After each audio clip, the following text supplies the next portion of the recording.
새벽 3시 사방은 조용한 가운데 당신의 마음만 소란스럽게 돌아가고 있습니다. 그대는 지금 무엇 때문에 마음이 괴롭습니까? 돈입니까? 자식입니까? 아니면 건강입니까? 우리는 흔히 이렇게 말합니다.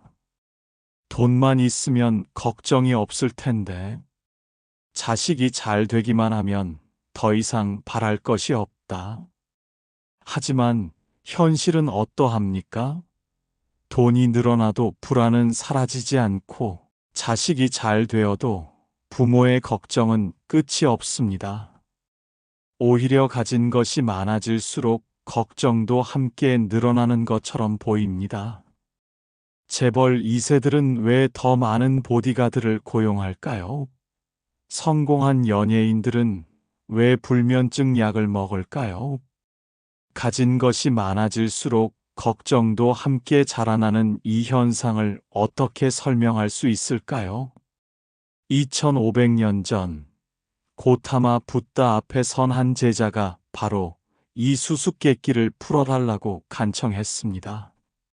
세존이시여, 도무지 이해할 수 없습니다. 부유한 사람일수록 더 불안해 보이고 자식을 둔 부모일수록 근심이 끊이지 않습니다. 왜 그런 것입니까? 부처님의 대답은 한 방에 모든 것을 관통했습니다. 아들이 있는 자는 아들로 인해 근심하고 소를 기르는 자는 소로 인해 근심한다. 사람들이 집착하는 모든 것이 결국 근심의 뿌리가 된다. 그러나 집착하지 않는 자에게는 근심이 없다. 고대 인도에서 소는 단순한 가축이 아니었습니다. 재산이자 신분의 상징이었죠. 하지만 부처님이 말씀하신 아들과 소는 훨씬 깊은 의미를 담고 있습니다. 우리가 나의 것이라 여기며 놓지 못하는 모든 대상들을 가리킵니다. 제자는 깜짝 놀라며 반박했습니다. 그렇다면 모든 것을 포기하고 살아야 한단 말씀입니까?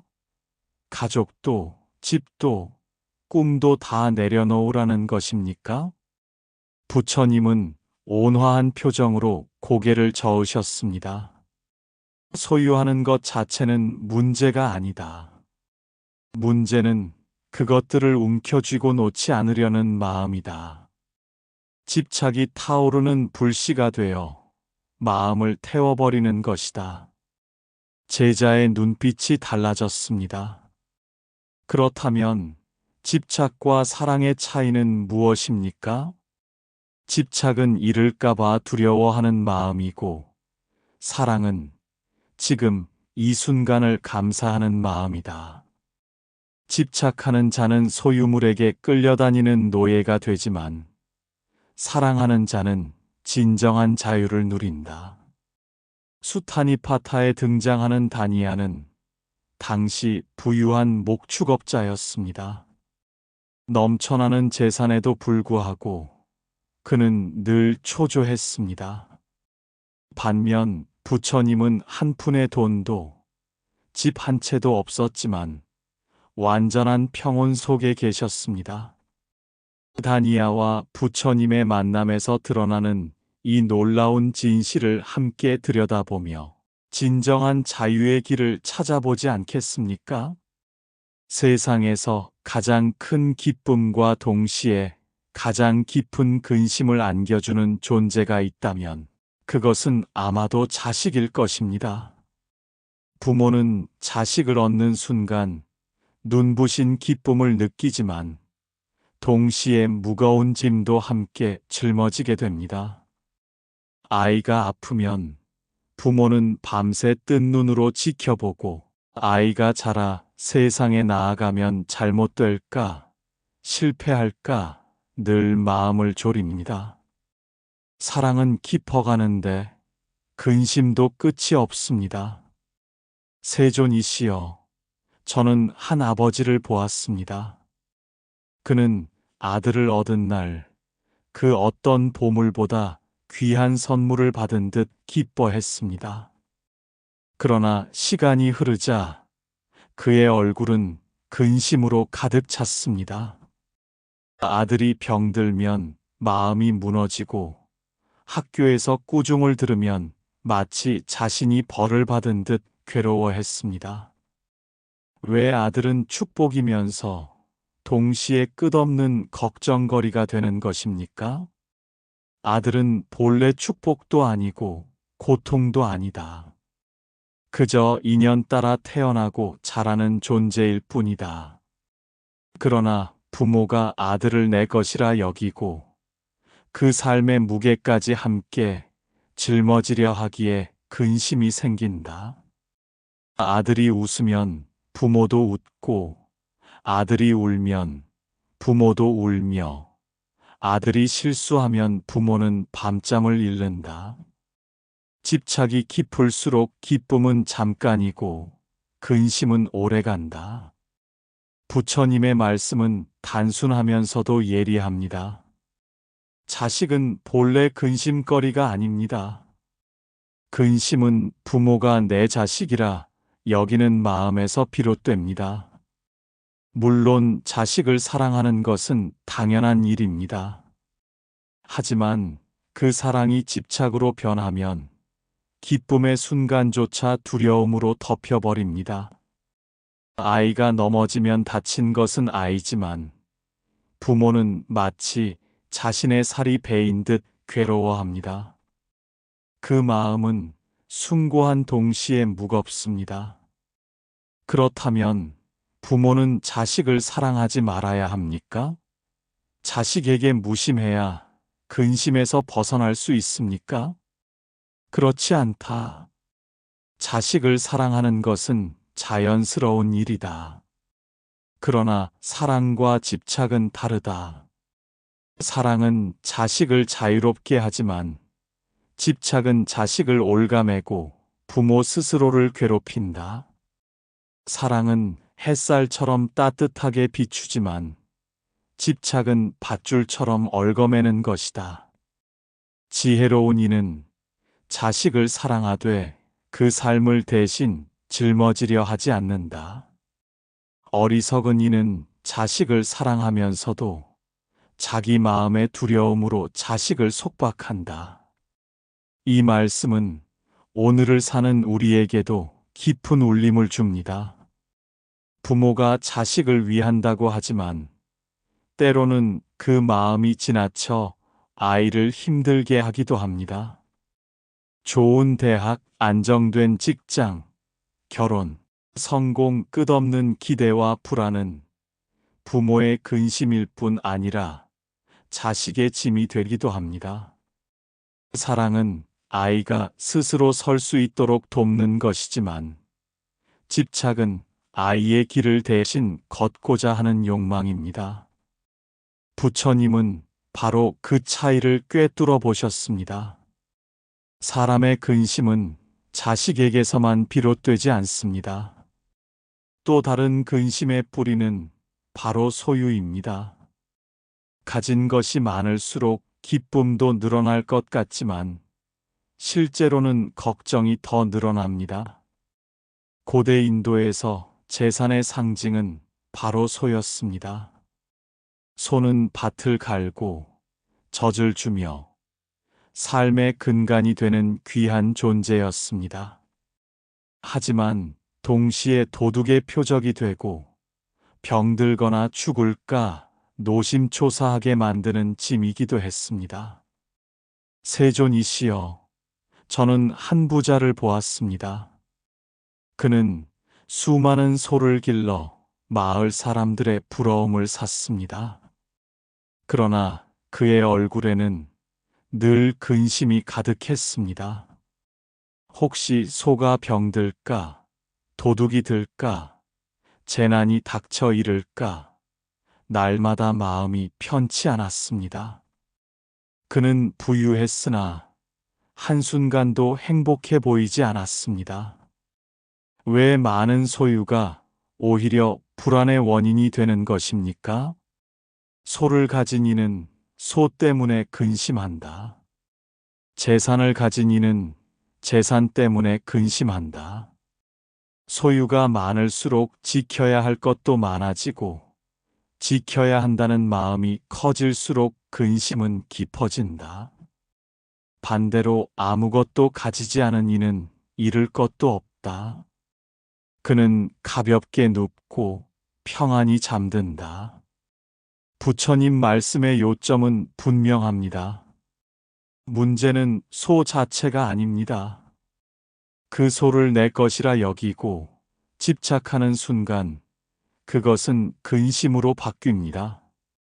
소를 돌보되 집착하지 않는다면 그것은 삶의 도구일 뿐입니다. 그러나 그것을 지켜야 한다는 두려움, 더 늘려야 한다는 욕망이 붙으면 그 소유는 곧 괴로움의 사슬이 됩니다. 그러나 세존이시여, 사람은 살아가려면 재산이 필요합니다. 집도 있어야 하고 밭도 있어야 하며 소도 있어야 합니다. 그렇다면 모든 것을 버리고 살아야 근심이 없다는 말씀입니까? 그렇지 않다. 소유 자체는 죄가 아니다. 다만 소유에 매달리는 마음이 괴로움의 뿌리다. 지혜로운 이는 재산을 사용하되 집착하지 않고 어리석은 이는 재산에 끌려다니며 마음을 빼앗긴다. 재산은 쓰라고 있는 것이지 걱정하며 움켜쥐라고 있는 것이 아니다. 세존이시여, 그렇다면 어떻게 하면 소유하되 집착하지 않을 수 있습니까? 저 역시 조그만 밭과 몇 마리 소를 기르고 있는데 밤낮으로 그것들이 걱정됩니다. 비가 오지 않으면 곡식이 말라 죽을까 걱정하고 너무 많이 오면 홍수로 휩쓸려 갈까 두렵습니다. 이런 마음을 어떻게 다스려야 할까요? 물을 보아라. 물은 그릇에 담겨 있으되 그릇에 달라붙지 않는다. 그릇이 깨져도 물은 흘러갈 뿐 슬퍼하지 않는다. 연꽃잎을 보아라. 연꽃잎 위에 이슬이 맺히지만 그 이슬은 잎을 적시지 못한다. 굴러 떨어져도 잎은 그대로다. 지혜로운 이는 이와 같이 세상의 것들을 이용하되 그것에 물들지 않는다. 부처님의 비유는 참으로 명쾌합니다. 그런데 여기서 놀라운 이야기가 하나 더 등장합니다. 어느 날 한 거대한 상인이 부처님을 찾아왔습니다. 그는 수백 마리의 소와 광대한 농장을 소유한 부호였는데 이상하게도 그의 얼굴은 평온했습니다. 그대의 마음이 평안해 보인다. 그 많은 재산을 가지고도 어찌 그리 고요할 수 있는가? 세존이시여, 저는 매일 아침 일어나면 이렇게 생각합니다.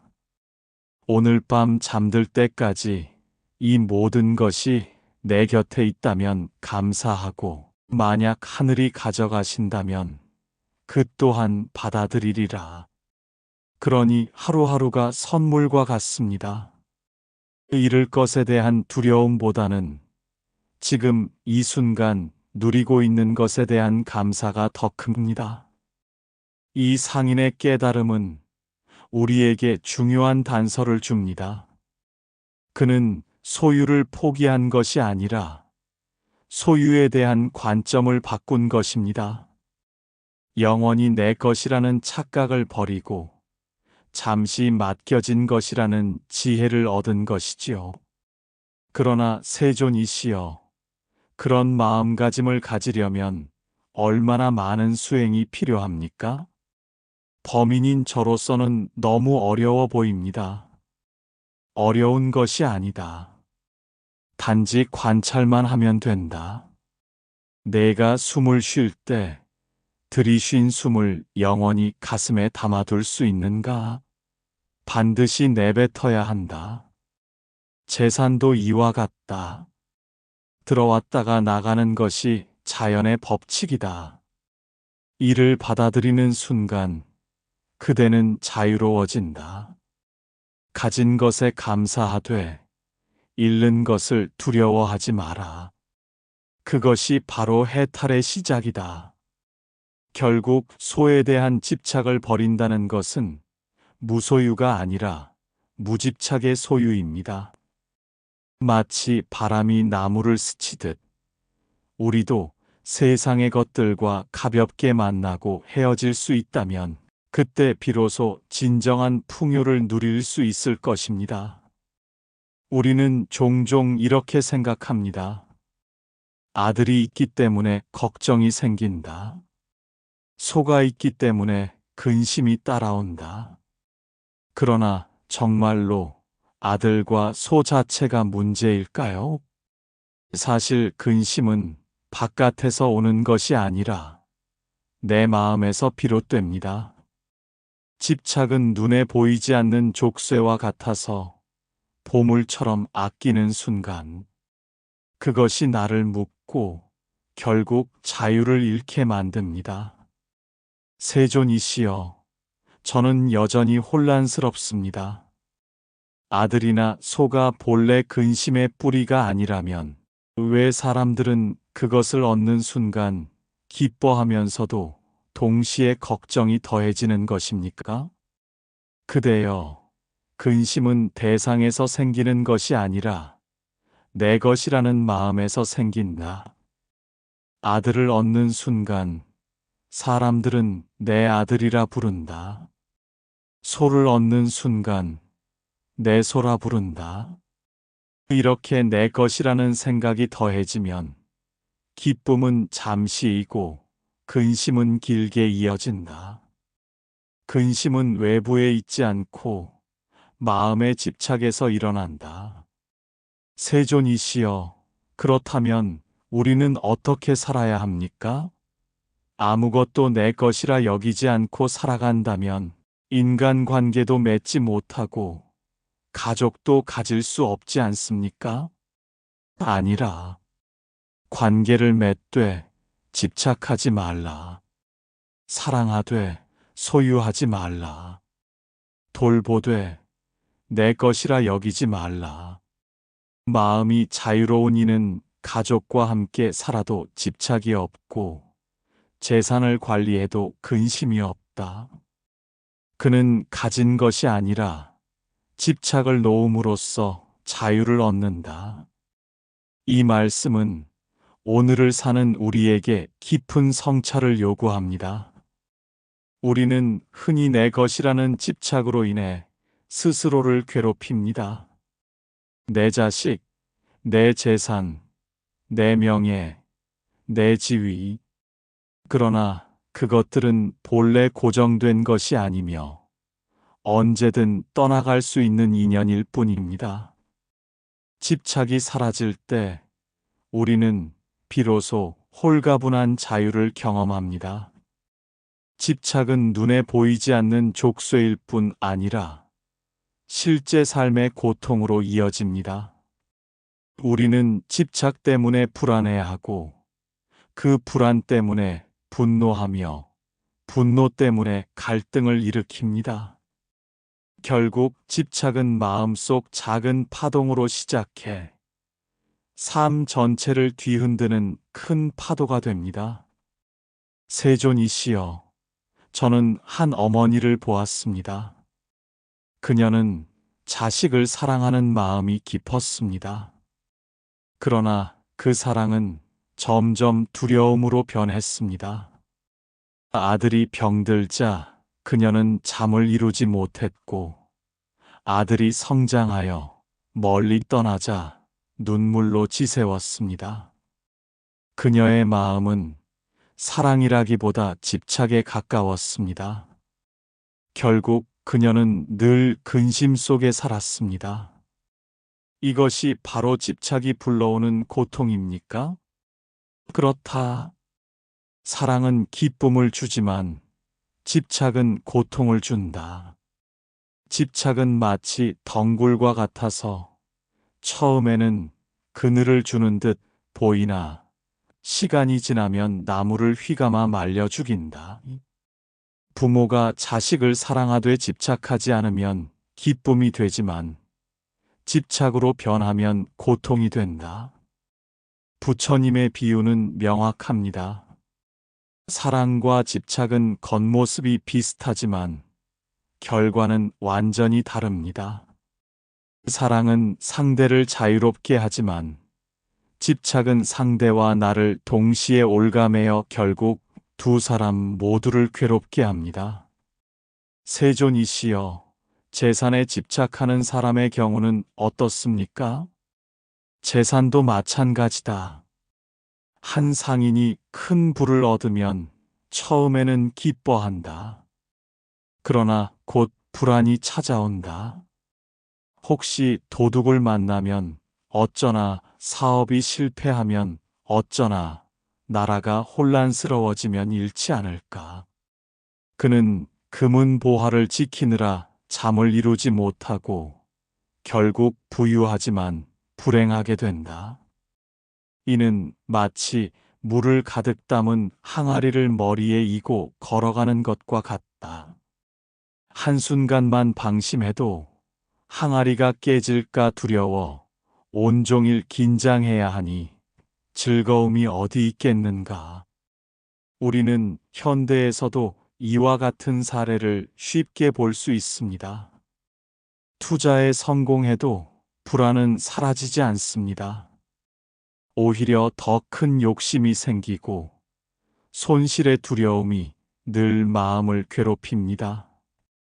아이를 향한 기대도 마찬가지입니다.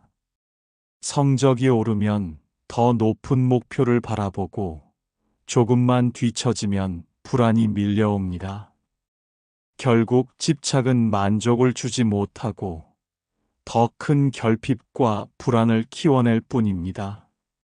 그대여, 집착은 작은 불씨와 같다.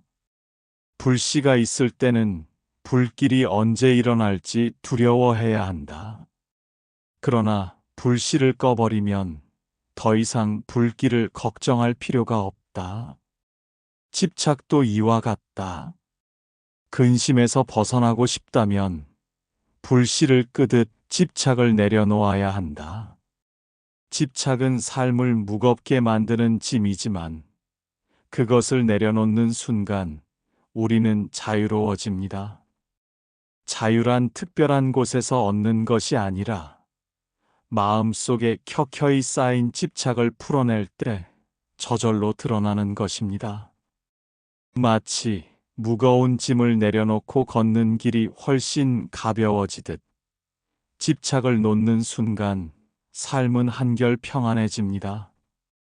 세존이시여, 저는 이제 알겠습니다. 집착이 근심을 낳는다는 것을요. 그러나 여전히 두렵습니다. 만약 제가 집착을 놓아버리면 세상에 무심한 사람이 되지 않을까요? 자식도 돌보지 않고 재산도 지키지 않는 방탕한 삶이 되지 않겠습니까? 그대여, 집착을 놓는다는 것은 무심해지는 것이 아니다. 집착을 내려놓는 순간 오히려 더 온전한 사랑이 가능해진다.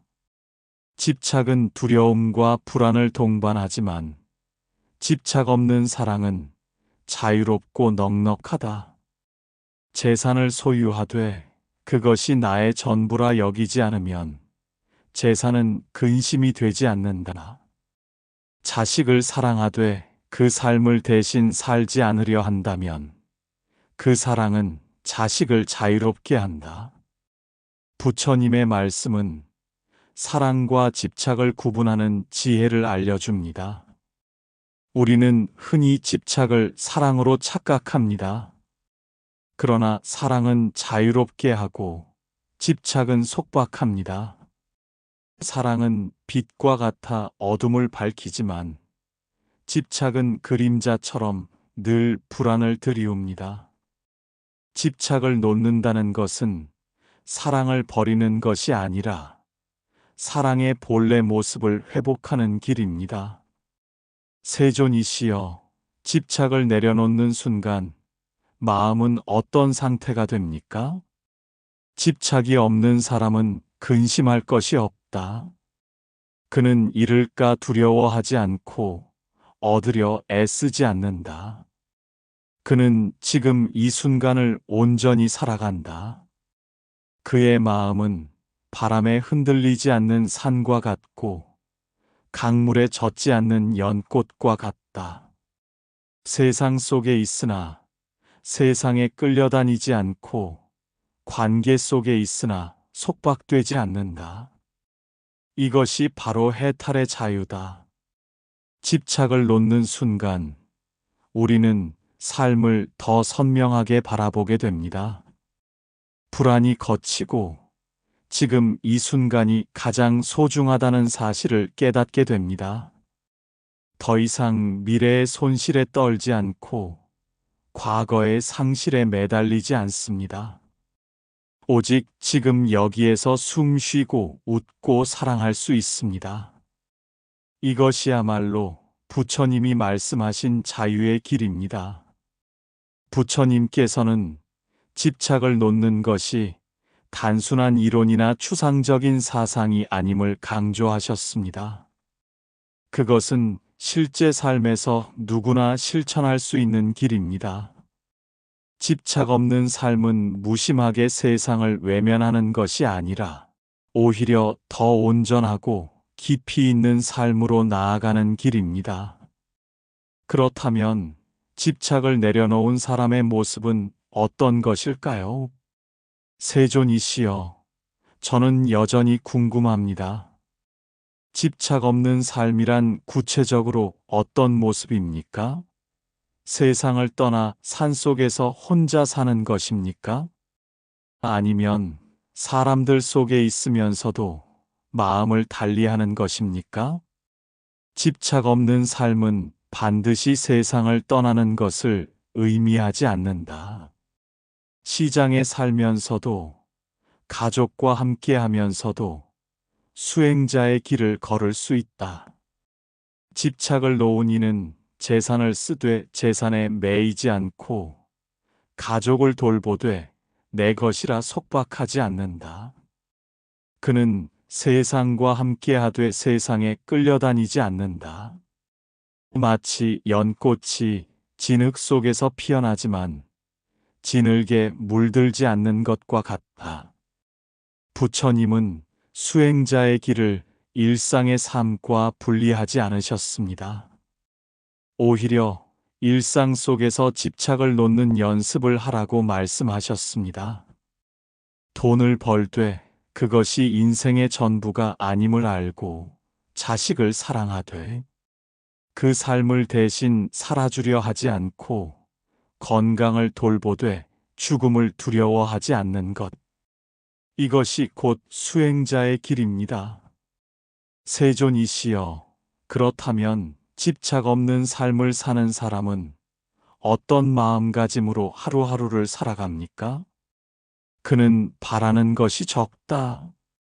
적게 바라니 만족이 크고 만족이 크니 마음이 평안하다. 그는 언제나 지금 이 순간을 충분히 살아간다. 내일의 걱정에 휘둘리지 않고 어제의 후회에 매이지 않는다. 그는 마음의 주인이 되었기에 세상에서 가장 부유한 자다. 집착 없는 삶은 멀리 있지 않습니다. 그것은 작은 습관 속에서 시작됩니다. 내 마음이 불안해질 때 내가 무엇을 꼭 붙잡으려 하는가? 를 돌아보는 것입니다. 무심코 내뱉는 말, 쓸데없이 부풀려진 걱정, 사소한 집착 하나를 놓아버리는 순간 마음은 한결 가벼워집니다. 집착 없는 삶은 도망치는 삶이 아니라 자유롭게 세상과 어울리는 삶입니다.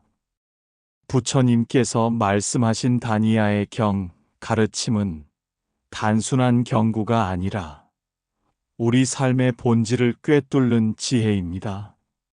아들이 있는 이는 아들로 인해 근심하고 소를 가진 이는 소로 인해 근심한다. 그러나 집착이 없는 이는 근심할 것이 없다.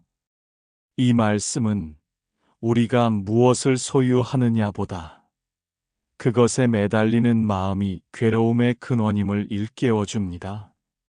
세존이시여, 이제 저는 알겠습니다. 근심은 대상에서 오는 것이 아니라 제 마음에서 비롯된다는 것을요. 그러나 마지막으로 여쭙고 싶습니다. 집착을 놓아버린 자는 어떤 삶을 살아가게 됩니까? 집착을 놓은 이는 두려움이 없다. 그는 세상을 얻으려 애쓰지 않고 잃을까 불안해하지 않는다. 기쁨과 슬픔이 오고 가더라도 그것에 끌려다니지 않는다. 그는 자유롭다. 자유로운 마음으로 세상을 바라보며 자비로운 마음으로 이웃을 품는다. 이것이 곧 해탈의 길이다. 부처님은 집착 없는 삶을 해탈의 길로 비유하셨습니다. 해탈은 특별한 신비가 아닙니다. 그것은 마음의 무게를 내려놓을 때 자연스럽게 다가오는 자유와 평화입니다. 우리가 흔히 말하는 행복은 더 많이 얻을 때가 아니라 덜 집착할 때 주어집니다. 세존이시여, 저는 이제 알겠습니다. 제 근심은 세상이 만든 것이 아니라 제가 스스로 쥐고 있던 것이었습니다. 이제부터는 집착을 조금씩 내려놓고 자유로운 마음으로 살아가겠습니다. 그대여, 집착을 버리는 일은 하루아침에 이루어지지 않는다. 그러나 작은 집착 하나를 놓을 때마다 그대의 마음은 한결 가벼워질 것이다. 마치 뱀이 허물을 벗듯 집착을 벗을 때마다 새로운 삶이 열린다. 그대가 걸어가는 모든 길이 곧 해탈의 길이 될 것이다. 이제 질문을 드려봅니다. 지금 그대가 내려놓아야 할 집착은 무엇입니까? 자식에 대한 과도한 걱정입니까? 재산에 대한 불안입니까? 아니면 인정받고 싶어 하는 마음입니까? 작은 것 하나를 놓아 보십시오. 그 순간부터 근심은 줄어들고 삶은 가벼워집니다. 부처님 말씀처럼 집착이 없는 자에게는 근심할 것이 없습니다. 그것이 바로 자유이자 해탈입니다.